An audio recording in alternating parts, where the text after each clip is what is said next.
out for a run in your neighborhood and you have to wonder whether that guy eyeing you on the corner is going to be this guy or this guy.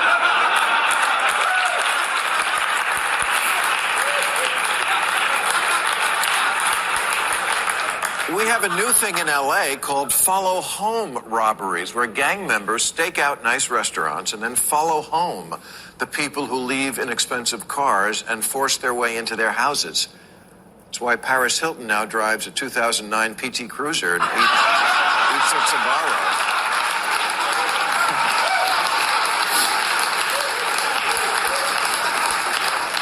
A day doesn't go by where you can't find video of the latest smash and grab robbery, where thieves in broad daylight just smash the front windows of ritzy stores and take all the jewelry they can carry. They went to Jared.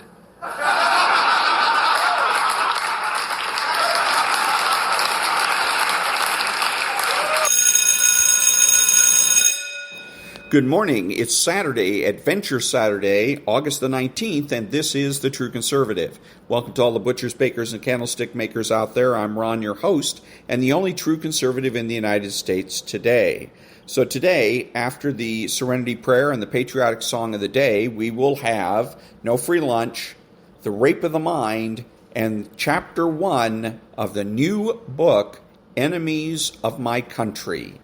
All that and more when I get back.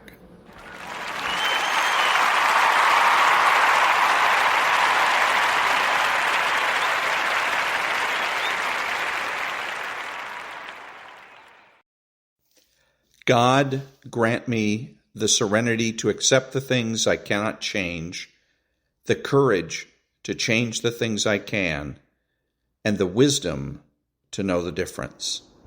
Amen.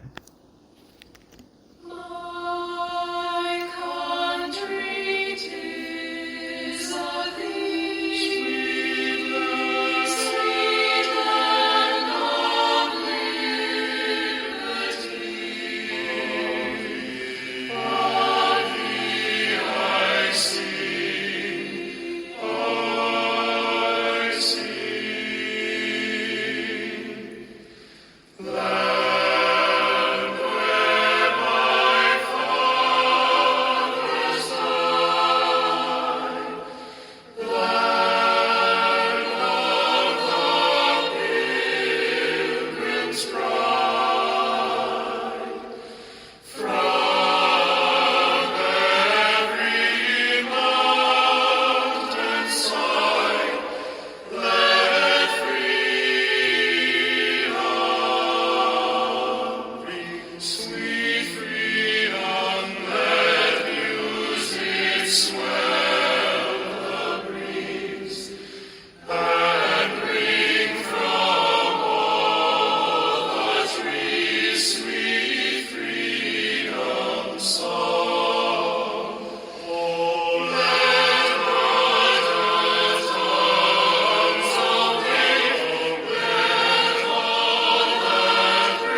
Thank you. And now there's no free lunch, 250 Economic Truths by David-Bahnsen.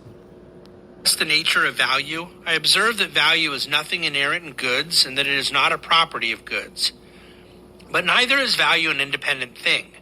There is no reason why a good may not have value to one economizing individual, but no value to another individual under different circumstances. The measure of value is entirely subjective in nature, and for this reason, a good can have great value to one economizing individual, little value to another, and no value at all to a third, depending on the differences in their requirements and available amount. What one person disdains or values lightly is appreciated by another, and what one person abandons is often picked up by another. Karl Menger. The subjective nature of value is philosophically non-negotiable for advocates of a free market economy. Once we have tied value to some objective standard, we have invited an undesirable to the process, the anointed arbiter of that objective value. Subjectivity in value is not only logical and cogent, but necessary to allow exchange to freely occur towards the betterment of all parties. And that was There's No Free Lunch by David-Bahnsen. Back in a minute.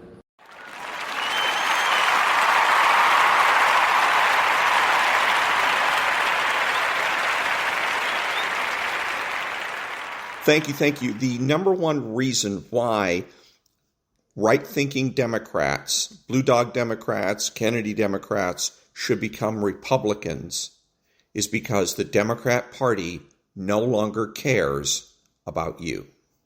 Back in a minute.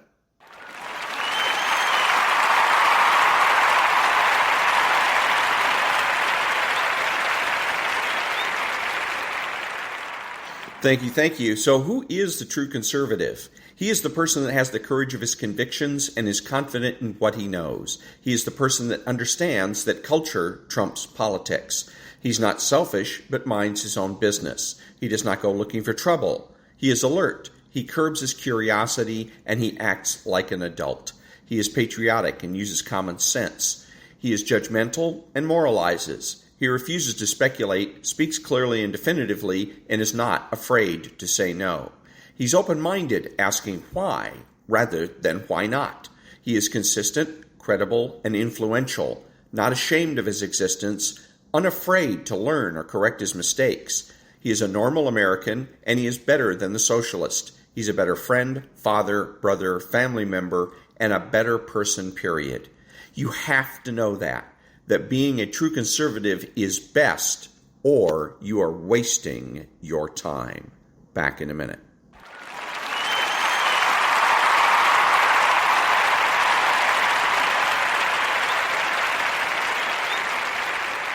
Thank you. And now, the rape of the mind. Parents. Logocide.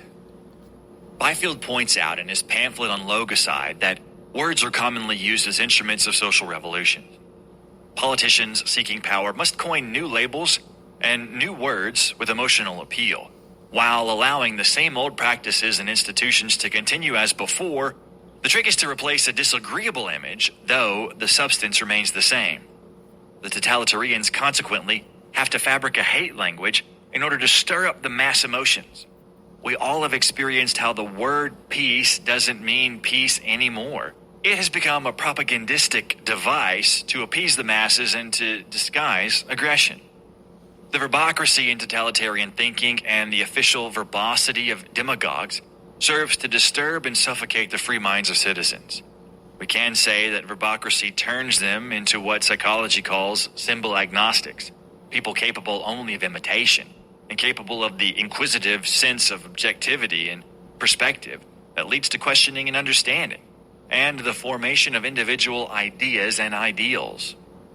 In other words, the individual citizen becomes a parrot, repeating ready-made slogans and propaganda catchwords without understanding what they really mean or what forces stand behind them. This parrotism may give the citizen of totalitaria a certain infantile emotional pleasure. However, Heil, Heil, Deuce, Deuce, these rhythmic chants afford him the same kind of sound enjoyment children achieve through babbling, shrieking, and yelling. The abuse of the word and the enshrinement of propaganda are more obvious in Totalitarian than any other part of the world. But this evil exists all over. We can find all too many examples of it in actual conversation. Many speakers use verbal showing off to cover an emptiness of thought, to stir up emotions, and to create admiration and adoration of what is essentially empty and valueless. Loud-mouthed phoniness threatens to become the ideal of our time. The semantic fog in Totalitarian is thickened by the regimentation of information. The citizens of our mythical country have no access to sources of facts and opinions. They are not free to verify what they hear or read. They are the victims of their leaders' labelomania. Their judgments are determined by the official labels everything and everybody bears. And that was Logicide from The Rape of the Mind by Joost-Meerlo, MD. Back in a minute.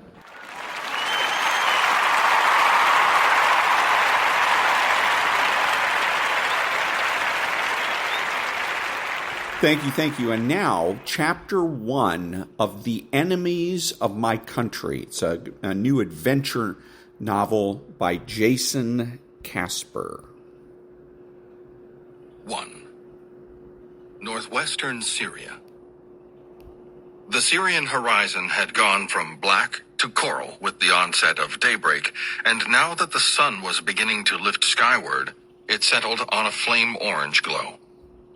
I stowed my night vision device, rubbing away the phosphorescent green hues to see my surroundings through my own eyes, and as was all too common in my previous incursions into foreign countries, the land was staggeringly beautiful. Windswept hills of rock and sand undulated as far as the eye could see. From my vantage point under a stone outcropping, the ground fell away to a dirt road slicing through the ancient stream bed below, the rocky cliffs lit with the sun's first rays. The air was brisk with the fading night, fresh with the smell of a new day ahead. This was a sunrise I would have liked to share with my daughter, with my wife, save one small detail. I was in Syria, and neither my family nor any sanctioned military force knew I was here. Ian spoke quietly beside me. "We've got a ping." I turned to look at him, his face softly lit by the screen of his tablet. He continued, "This is it. BK is on the move."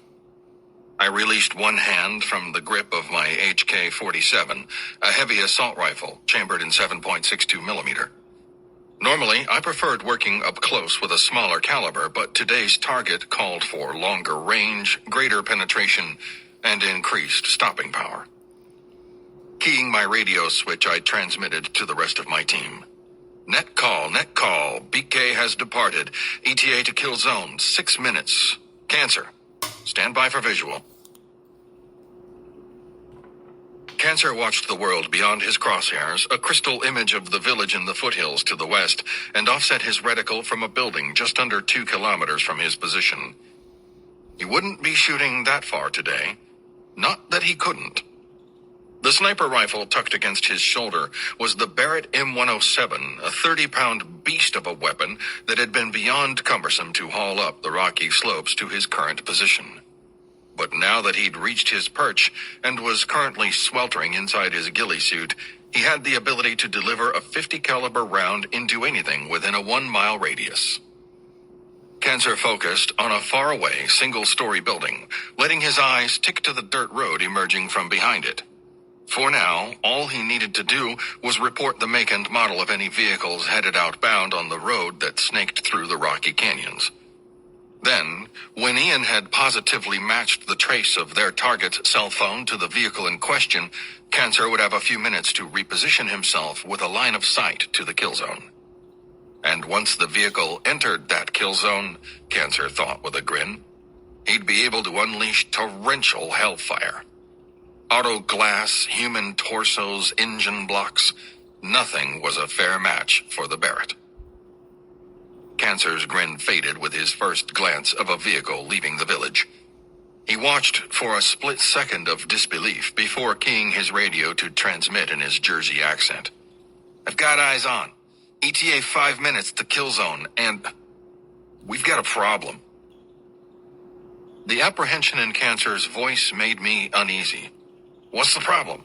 It's not one vehicle, it's 3. All pickups, and they're moving in a tight convoy. Looks like 5 to 8 armed fighters in the back of each truck. I looked to Ian. Any chance that's not our guy? Ian shook his head, the veins in his balding temples standing out in stark relief. Tracker is on the move. It's him, probably in the center truck. Cancer's voice came over the radio again. What do you want to do, boss? I weighed the options. None were good. We'd already burned an extensive agency rat line to move our 5-man team into position along this ambush point, awaiting what was supposed to be one vehicle carrying our target. The sudden presence of 2 additional vehicles and 10 to 16 enemy fighters wouldn't matter much in Hollywood, where every bullet found its mark and the bad guys all died when they were supposed to. But if we carried out our ambush here in the Syrian desert, we'd better kill them all on the first go. If they managed to disperse on foot, they'd be able to kill us in a counter-assault either immediately or as we tried to reach the vehicles staged for our escape. Letting them pass in the hopes of getting a better opportunity later would increase our exposure time amid extremely dangerous terrain, swarming with too many armed militias to count. I transmitted, Worthy, hit the first truck when it reaches the choke point. Cancer, you've got engine block of the trail vehicle followed by the center truck in the convoy. Ian and I will engage the center truck. Riley and Worthy, you work front to rear. Questions? Got it, Cancer replied. Relocating to get eyes on the kill zone. A moment later, and with a touch of hesitation in his southern lilt, Worthy replied, Race gun copies all. Beside me, Ian muttered, David, you sure about this? Not even a little bit, I admitted. But we're going to do it anyway. From his vantage point on the eastern flank of the firing line, Worthy readied his M72 Law with nervous anticipation. The weapon felt light and powerful in his hands. It was a portable, one-shot rocket launcher designed for taking out a tank. Against an unarmored vehicle, the effects would be devastating. At least, he thought, that's how it should have worked. With weeks of intelligence indicating that BK traveled in a single vehicle, this was supposed to be a very short ambush indeed. One rocket explosion doing the job, with a machine gun, sniper, and 2 assault rifles raking the debris just to be sure. Then it would be a speedy exfil for the team, who would vanish before anyone else arrived. And when they did, the kill zone would appear as little more than another factional dispute in a country where such attacks were a daily occurrence. But 2 additional trucks changed everything. Worthy's job would be largely the same. Take out the lead vehicle at the geographic choke point in the canyon below. But now, the team was severely outgunned. They'd lose the element of surprise the instant he fired his rocket, and after that, well, the enemy would get a vote. Worthy asked, You think this is a good call or a bad one? To his right, Riley shifted his position, rocking his massive weapon forward on its bipod. A medic by trade, Riley had a muscled build that made him a natural pick for wielding the team's sole machine gun. He replied in a boyish voice, With David calling the shots? Definitely a bad idea. But so far, he's always come out alive. Against all odds, sure, but alive. Worthy nodded and cast a glance at the rifle at his side. As soon as his rocket was fired, that rifle would be his only weapon. He adjusted its position a final time, then stopped moving abruptly. You hear that? He asked. Riley glanced right, picking up on the same sound. A vehicle engine churning its way across the winding road below. There was just one problem. It was coming from the wrong direction. Riley pushed himself up on his hands to get a better look, then dropped back down and transmitted. Doc has visual on one vehicle inbound from the east. Looks like a civilian sedan. David replied, Is it going to be a problem? Don't think so. Should pass by a couple minutes ahead of the convoy. Copy, David transmitted. We are weapons hold until that sedan is out of the kill zone. Copy, Riley answered. After a moment of silence, David transmitted again. Cancer, we are weapons hold. How copy? Begrudgingly, Cancer responded, Yeah, got it. Worthy smiled. Cancer didn't have the most polished personality on the team, but when it came time for combat, you wanted him on your side of the fight. He caught a glimpse of the sedan, a battered white vehicle limping over the rough dirt road below. To Worthy's unease, the sedan began braking before it rolled to a stop in the worst place imaginable, the choke point of two canyon walls, a point so narrow that only one vehicle could pass. It was the exact point that Worthy planned to deliver his first rocket. "He's stopping," Worthy transmitted. "The sedan is stopped right at my choke point."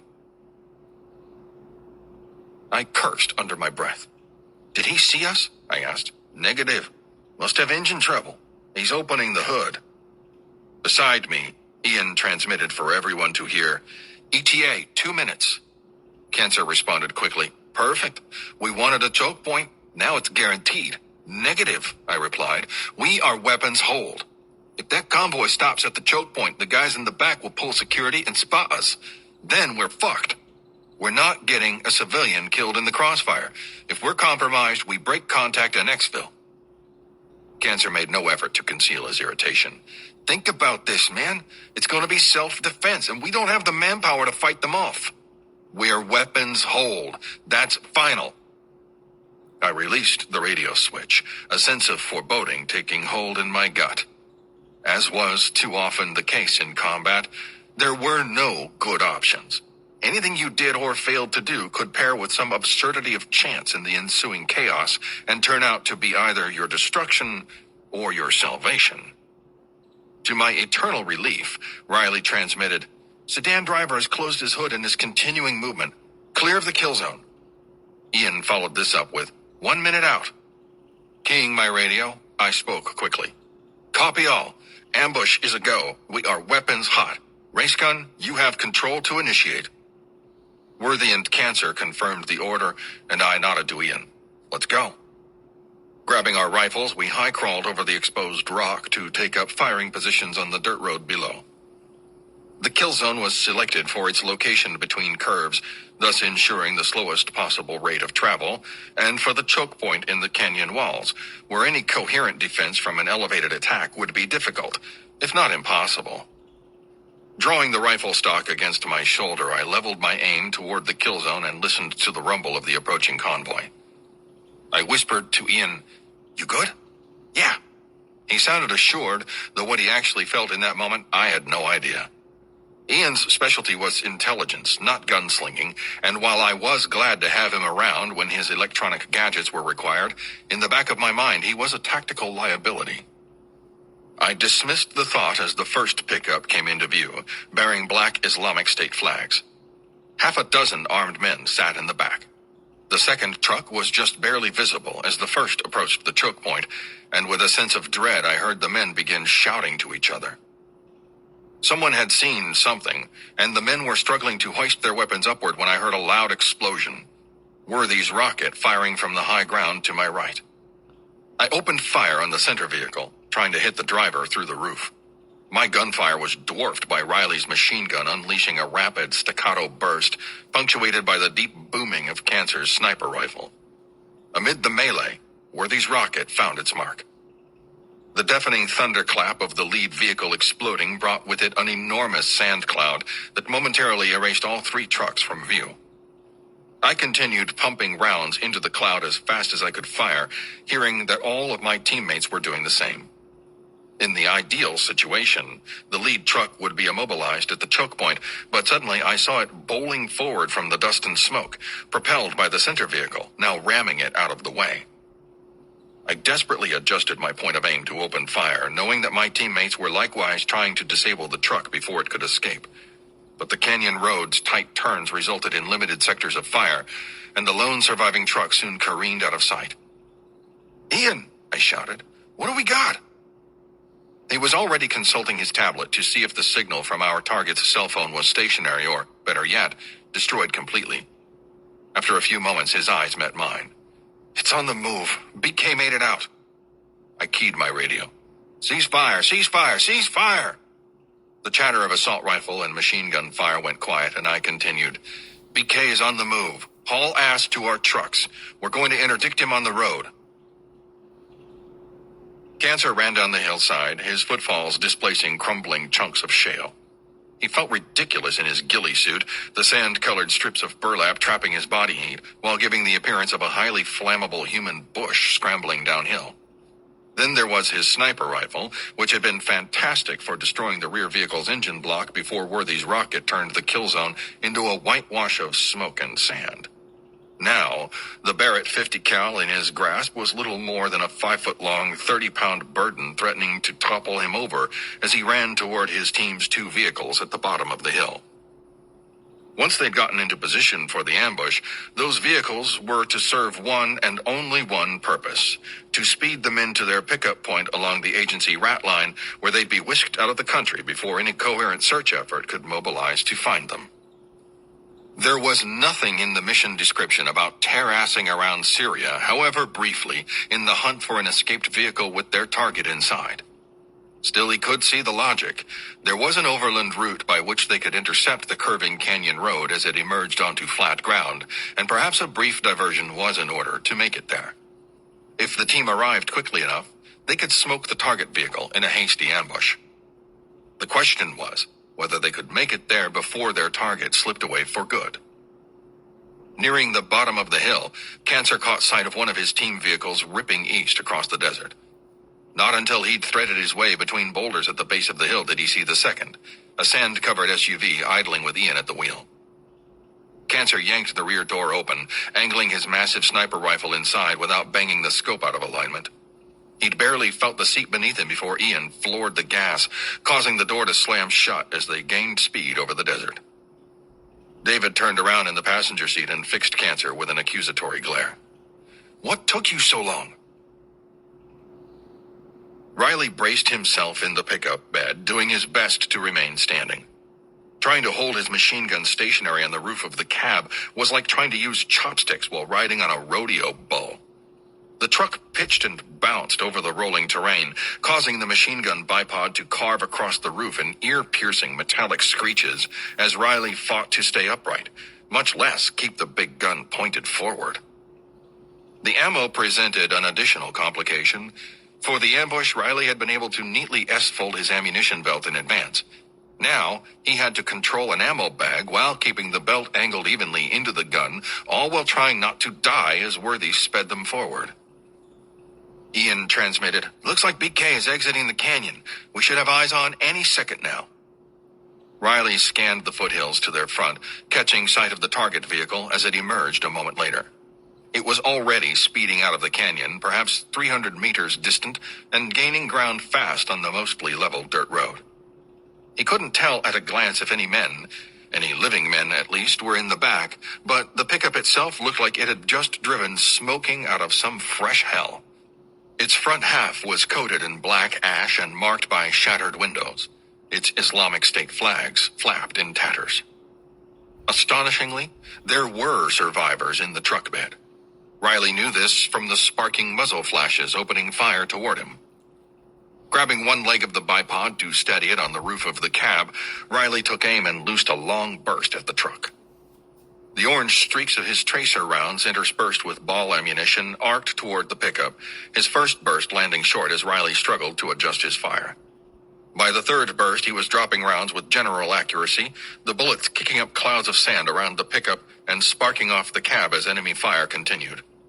Between machine gun bursts, Riley registered the crack of incoming bullets slicing through the air overhead. Worthy cut a hard right as they met the dirt road, causing Riley to nearly fly out of the truck bed. He slammed a fist on the roof of the cab. "Easy, will you? Trying to shoot here?" "Sorry about that," Worthy yelled back. Now, at least, Riley had a straightforward shot to the target vehicle, which had black smoke billowing in its wake as it struggled to maintain speed. Lining up his iron sights on the fleeing truck, Riley prepared to fire his next burst, then halted abruptly with two muttered words. "Well, shit." Civilian vehicles were pulling off the road, scrambling out of the way to make room for the war-ravaged pickup bowling toward them. It was as if a convoy of innocent bystanders had suddenly appeared at the most inopportune time, and a split second later, Riley realized why. They were approaching a village, the flat roofs carving a swatch out of the morning horizon. No matter how well he attempted to aim from the moving vehicle, he could no longer shoot without indiscriminately sending bullets into the civilian populace. He held his fire, fearing that his target was about to escape for good. But then he saw that it may not matter anyway. The target vehicle was starting to fishtail across the road, the damage to it finally taking hold. As it careened into the outskirts of the village, the rear end pivoted violently to the left. The enemy driver tried to steer out of the turn, but overcorrected and sent his truck into a barreling roll. Flooring the accelerator, Worthy watched the enemy pickup flip sideways 3 times before crashing to a halt in the village. He pulled on his seatbelt and shouted to Riley, "Hold on to something, bud. I'm going to ram him." Riley screamed an exasperated response over the roaring engine. "Well, that's just super." Worthy smiled to himself, thinking that Riley would do the same if he were behind the wheel. Their jobs had all the potential for physical injury that professional football players face, minus, of course, the paycheck and fame and cheerleaders. Add in the threat of imminent death at any moment, however, and the 2 careers were virtually indistinguishable. He transmitted to the other truck, referring to David by his call sign. "Suicide. What's your ETA?" No response. Could have been a simple radio issue, or could have been David's truck getting tangled up with some enemy force along the way, but in any case, there was no time to consider it. He was closing with the enemy truck, now inverted on the main road leading into the village. Worthy couldn't tell if there were any survivors, though he made out a few black-clad bodies of ISIS fighters strewn across the dirt. With the enemy truck's engine block serving as its center of gravity, striking the rear quarter panel should cause the truck to spin and shake up any survivors in the cab.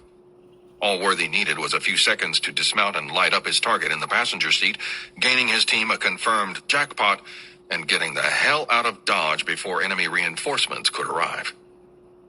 He was seconds away from impact, barreling into the village at 50 miles per hour when one of the enemy fighters on the ground recovered his weapon. Worthy scarcely registered the movement, hearing instead the long burst from an AK-47 as bullets pockmarked his windshield and rattled into the engine block. Worthy cut the steering wheel to the right, keeping his head low as the gunfire continued, growing in volume until his truck ran over the enemy fighter with a lurching thump. Then he steered left, aligning his bumper with the enemy truck's rear quarter panel and smashing into it. The impact threw him forward against his seatbelt. Braking to a sudden stop that brought with it a crashing sound from the truck bed, Riley and his machine gun coming safely to rest, he presumed, Worthy glanced in his side view mirror to see the enemy pickup completing a full rotation on its roof. He found his rifle half wedged in the passenger seat footwell and snatched it up before shouldering his door open. Worthy absorbed the chaos all around him. Women screaming, civilians running for cover, the choking stench of gasoline and smoke from both his own wounded truck and the upended pickup. He didn't bother checking on his teammate. Riley could fend for himself, and the best thing Worthy could do for him now was to punch BK's ticket for good, allowing the entire team to escape with mission success intact. Now that they were compromised, every passing second in the Syrian village increased the danger to their lives. With David calling the shots, that danger wasn't likely to end until BK was dead. Worthy raced to close the distance to the enemy vehicle, skidding to a halt beside the engine block before kneeling to take aim within the cab. Gunfire had carved long scrapes along the cab before ricocheting or boring into the truck, whose windshield was shattered by the triple roll that had crippled it for good. But the truck was empty. Before Worthy could fully process the implications of this discovery, he heard Riley's belt of machine gun ammo jangling as his teammate ran toward him. "I'm fine, in case you were wondering." Worthy rose to a crouch, scanning the surrounding buildings in a desperate attempt to determine BK's location. They would have to get off the street in a matter of seconds. He and Riley were completely exposed to view from countless buildings, any one of which could hold enemy combatants ready to deal themselves into a gunfight. Just as this thought occurred to him, sparking muzzle flashes erupted from a darkened window across the street, and the first bullets impacted the truck to his front. Ian sped toward the village, catching his first glimpse of Worthy and Riley. They were pinned down behind the wreckage of the enemy truck, rounds kicking up sand around them. He couldn't tell where the enemy fire was coming from, but apparently the men in his truck could. From the passenger seat, David asked, "Cancer, where do you want to set up?" Park next to that gray building. Ian squinted through the windshield. Half the buildings in the village were gray. He steered toward the nearest one on the left. Not that gray building, Cancer reprimanded him. The one to the right. How am I supposed to engage from over there? Ian adjusted course, suddenly far out of his depth. These men were all seasoned fighters. By contrast, he was an intelligence operative, more suited to analysis than combat. Sure, he could shoot and move when he had to, but he lacked his teammates' reptilian reflexes. If he could have somehow manned his surveillance equipment from a remote location, he knew that David would have kept him off the firing line. He slowed as they approached the building, and Cancer spoke again. Park with the bumper facing our 2 o'clock. Ian cut the wheel and braked to a halt, expecting some shouted order or criticism, but instead David said calmly, Ian, on me. That was it, he thought. 3 words, no further explanation of where they were going or why. Then the 2 men were out of the vehicle, David circling behind it, and Cancer setting the bipod of his sniper rifle on the hood. Ian was prepared to run straight toward the row of buildings opposite the enemy truck, and instead saw David cut left and begin a semicircle route. Ian stutter-stepped and changed course to follow, hearing Cancer's voice over his earpiece. Get out of the way, asshole! He suddenly realized David's circuitous route was to clear a line of fire for Cancer, and he'd barely made it 4 steps when the sniper rifle blasted behind him. It was a monumental sound, a .50 caliber gunshot heard at close range that was followed by several more at 2-second intervals. Ian saw gaping holes being bored below the window of a building directly ahead of him. That was exactly where David was heading. Guess that's where the bad guys are, Ian thought. David never moved this quickly, unless there was some risk of death to be taunted. Ian struggled to keep up, bursting through the doorway and moving to the corner opposite David. He visually cleared one corner, then the next, coming to a halt in preparation for David's announcement that the room was clear. But David was already moving into the next room, not knowing or caring that Ian could barely keep pace. Apparently Cancer had seen them enter, because his voice crackled over Ian's earpiece. Shifting fire! By now, Ian was in the next room, trying to clear his corners, but instead cracking his knee against a side table that crashed into a couch. Then Worthy transmitted, Race gun and duck consolidating on target building. Copy, David replied. Ian only heard the response over his earpiece, not in person. David had already moved into the next room. Ian rushed to follow, entering a kitchen with an open door leading into an alley. David stood beside the doorway, his barrel angled outside. Ian started to move to him, then noted with surprise that 2 young women were in the room, both tucked into the corner. Ian raced to David's back, giving his shoulder a squeeze to indicate he was ready to move. But instead of flowing outside to continue the hunt for BK, David kept his eyes forward and asked, They here yet? Ian blinked. Who? As if on cue, Worthy and Riley charged into the room. They'd just been pinned down and very nearly shot, yet both men looked calmer than Ian felt in that moment. Worthy gently pushed Ian out of the way, assuming the number 2 position behind David. My truck's down, engine is shot out, he said quietly. Riley nodded to the 2 women and said, Hello, ladies, before jostling into the number 3 position, relegating Ian to the rear of the stack and muttering, Pick up rear security. Then David flowed into the alley with his team following behind. I moved quickly, scanning for any indication of BK's path. It was impossible to discern his footprints from the countless marks on the dirt path, and I threaded my way around clotheslines and children's bicycles that had been abandoned after shooting had begun. There wouldn't be much to see, a door left ajar if I was lucky, but I continued with the grim determination that this was our last opportunity, and the clock was ticking down to BK escaping forever. Granted, the wheels had already come off this mission, but if we were going to get BK, now was our chance. He was on the run with at least 1 additional fighter, probably his driver, after Cancer's .50 caliber rounds had sufficiently dissuaded them from remaining in place. We had a very momentary advantage in numbers and firepower, but it wouldn't last. BK's trip hadn't been a social call. He was on his way to meet with some very bad people who would be arriving any moment to rescue him. The alley took a sharp turn, paralleling the village's main road. Cancer would have just lost his line of sight to our progress, and I suppose it didn't matter much. Any fighting at this point was going to occur up close and personal. Turning the corner with my rifle raised, I took aim at a figure tucked into the corner junction of two walls. An unarmed man, looking at me not with defiance but eager opportunity. He urgently pointed to the door of the building beside him, and I gave him a nod of understanding before running toward it. The man didn't know who we were, only that we weren't ISIS, and that seemed to be motivation enough for him to help. I threw the door open and flowed inside, cutting left to clear a blind corner and hearing my teammates' footsteps spilling inside the building behind me. We began clearing the ground floor, splitting into two-man elements. Worthy and Ian moved into a doorway, and I gave Riley a moment to sling his heavy machine gun and draw his pistol before I proceeded into the next room. But it was empty, with only a pair of windows providing a view of the dusty street extending northeast through the village. And it was through those windows that I saw we were too late. A convoy of ISIS vehicles was speeding down the main road, black flags waving as fighters jockeyed to take aim from the truck beds. They were 200 meters distant and closing fast. I called out, "Riley, hit them!" He obliged at once, holstering his pistol and readying his machine gun as I slid a table up the wall beneath the left window.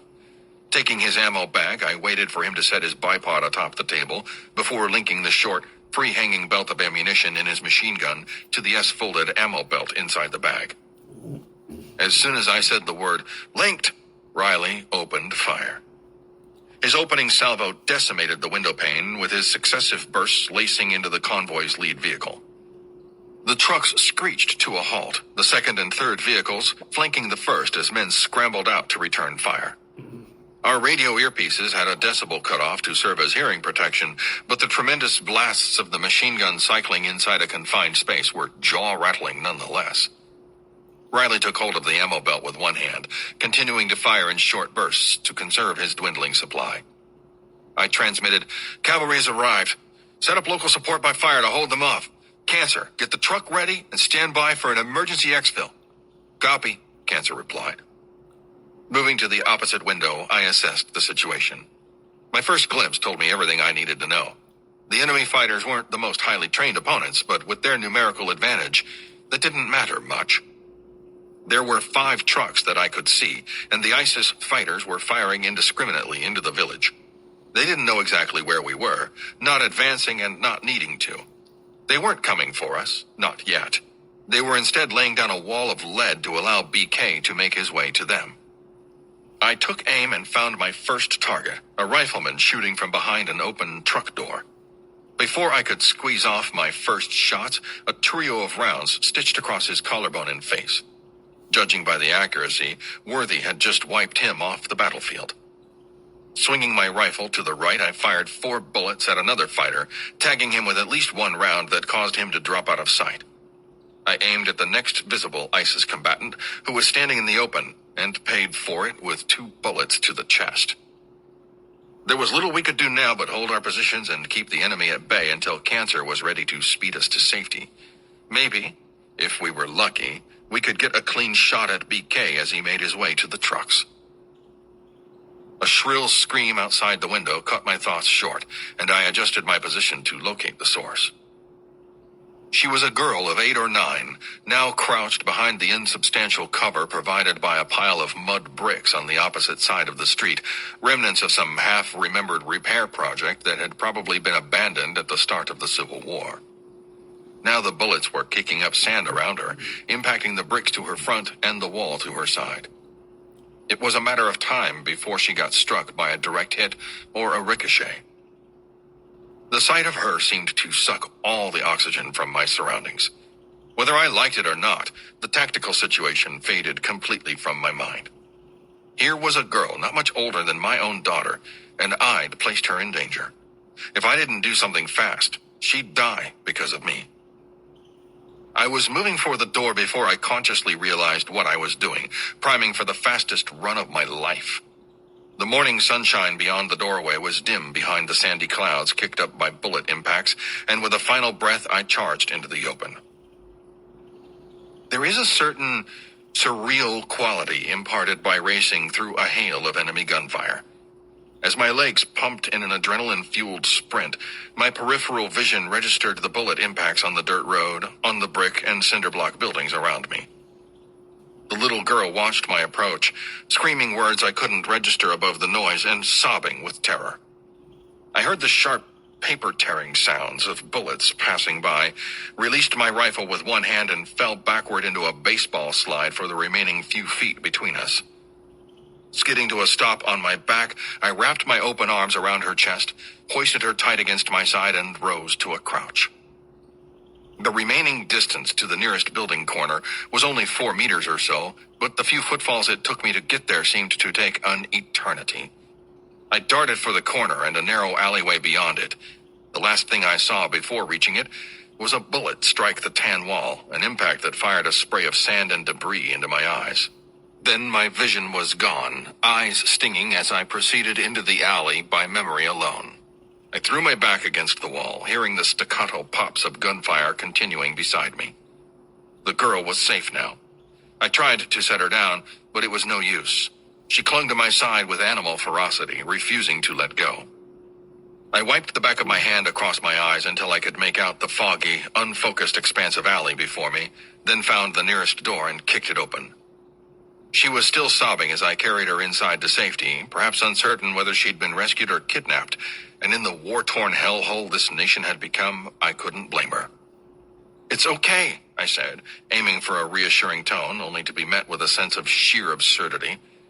There were no good guys or bad guys in this fight, and regardless of our intention, or the greater evils BK could inflict upon civilian masses if left unchecked, we'd nonetheless brought danger into this village, into her home.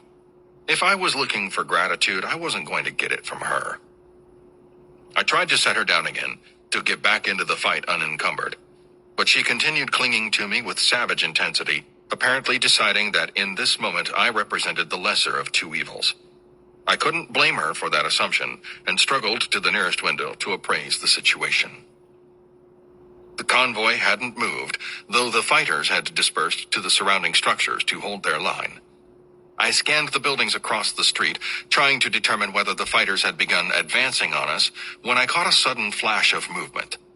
I was prepared to duck behind the wall. With the girl clinging to my side, I wasn't about to get the jump on any determined enemy. But something stopped me from hiding completely. It was a sense of disbelief, the jarring thought that I couldn't possibly be seeing what I was seeing. I only observed him for a second, a momentary alignment of angles that caused me to catch a glimpse of the man's face in the window across the street.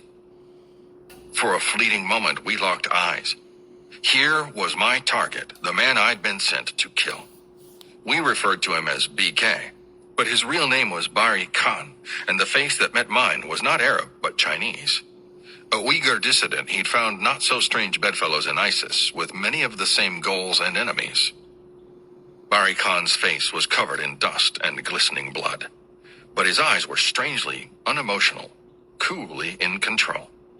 He seemed to be appraising me with disinterest, making no attempt to take aim. I wasn't about to return the favor. Maneuvering my rifle around the girl, I struggled to bring my sights to bear on him. It was too late. He was gone.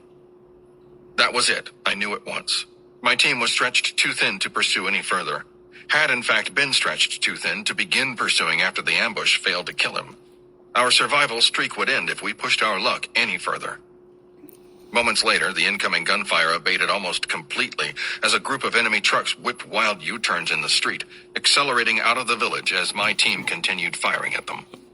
2 trucks remained abandoned, their engine blocks shot out by Riley's machine gun.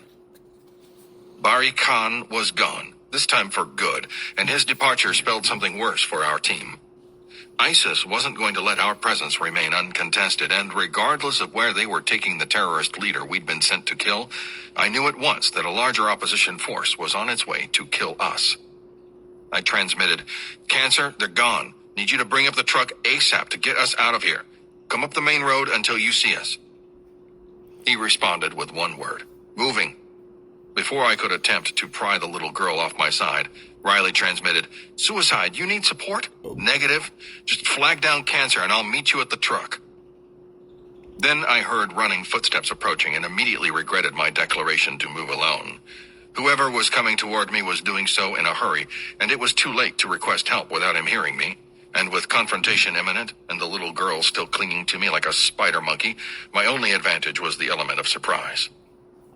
I darted to the corner beside the doorway and knelt to keep the girl tucked behind my body. Then I aimed my rifle. A man burst into the room so quickly that I almost fired out of blind reaction. His hands were empty, t-shirt taut against his torso, leaving no room for a suicide vest. This was no enemy fighter, but a panic-stricken man with tears staining his face.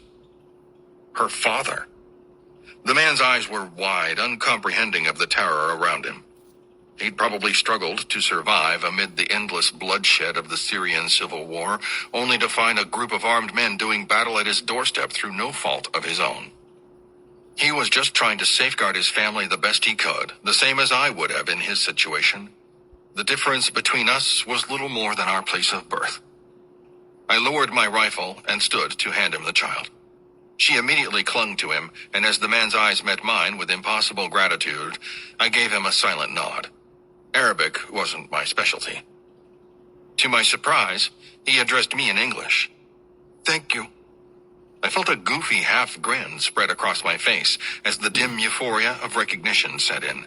If I'd been born elsewhere, this could just as easily have been my own daughter being saved. Then I gave the only response I could think to muster.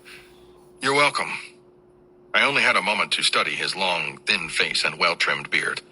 Then he turned, keeping his daughter in his grasp as he moved, not outside, but rather up the stairs to the second floor. I realized in that moment that this wasn't some random structure I'd been occupying, but the girl's home. Their departure jarred me to reality. My team was compromised in Syria, and the enemy surely didn't intend on letting us leave if they could prevent it. The sound of an engine approached outside, and I knew Cancer was almost at my position. Then all hell broke loose as an automatic weapon began firing in wild bursts from just up the street.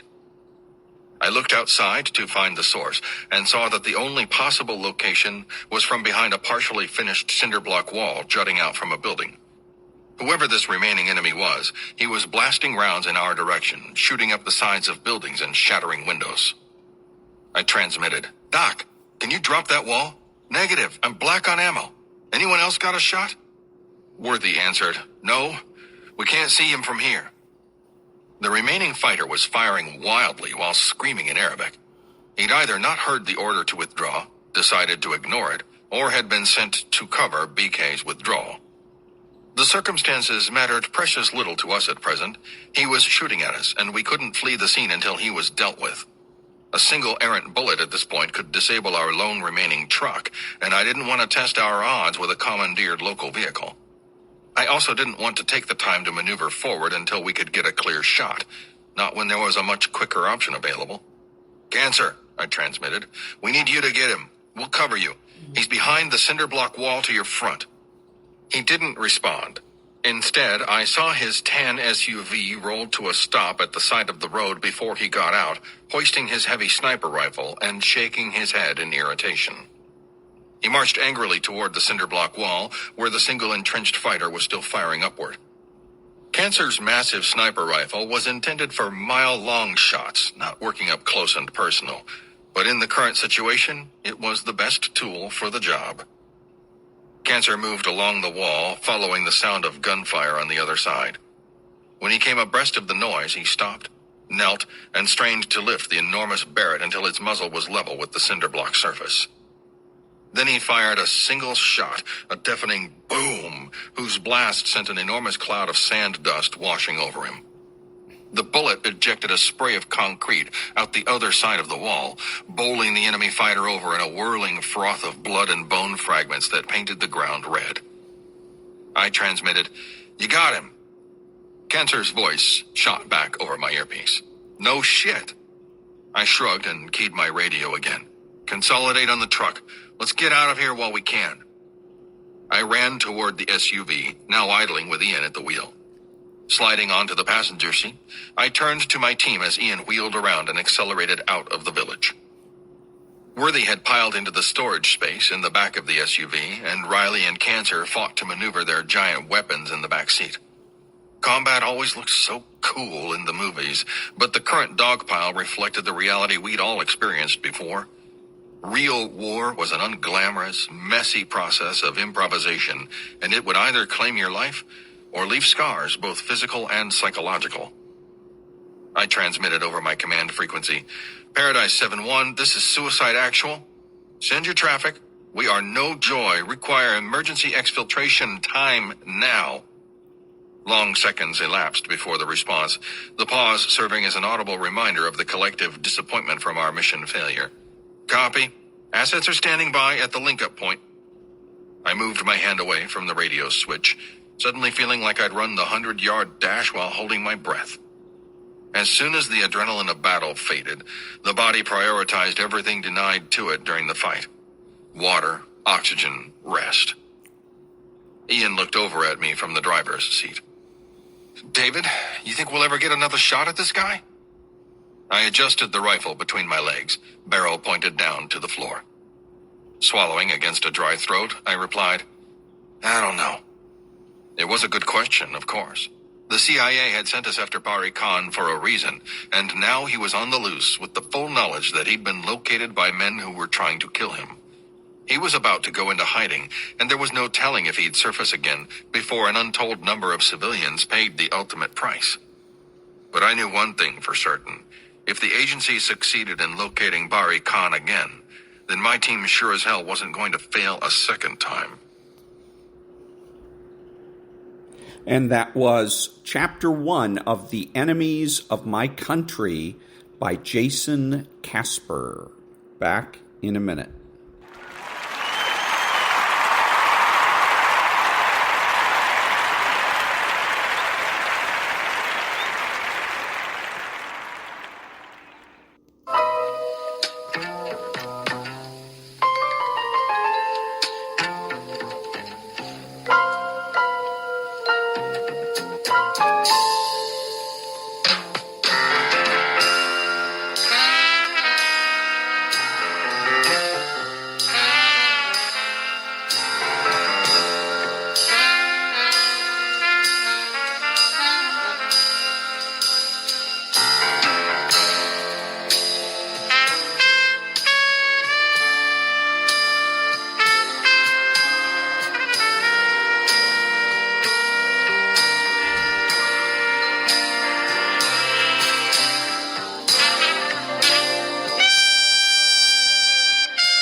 Thank you. I'm Ron, your host and the only true conservative in the United States today, bidding adios to all of the butchers, bakers, and candlestick makers out there. And until next time, be honest, be smart, be beautiful, and remember that the left has no authority, no power, and they can't win.